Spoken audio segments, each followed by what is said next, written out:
Hello everyone, সবাই কেমন আছেন? আশা করি ভালো আছেন। তো এখানে ফার্স্ট একটা শাক রান্না হয়ে গেছে।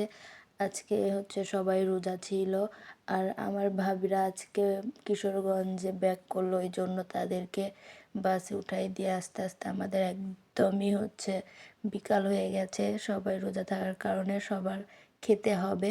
তো এদিকে আম্মু আটাটা মেখে আমাকে বললো পেঁয়াজ আর কাঁচামরিচ, রসুন এগুলো ভাজতে। আরও একটা শাক রান্না করবে, লাউ শাক। আজকে 2 প্রকারের শাক রান্না হবে। একটা আম্মু আগেই করেছে, ওইটা ছিল বউতার শাক। তো এখানে আম্মু লাউ শাকগুলো সুন্দরভাবে ভাপ দিয়ে রেখেছিল, এখন শুধু ভাজার পালা।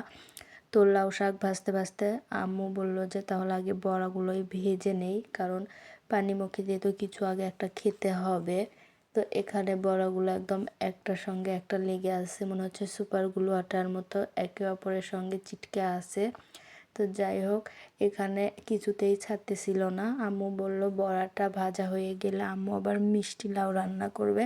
তো মিষ্টি লাউ প্রায় হয়েই এসেছে, এখানে আর একটু জাল হবে।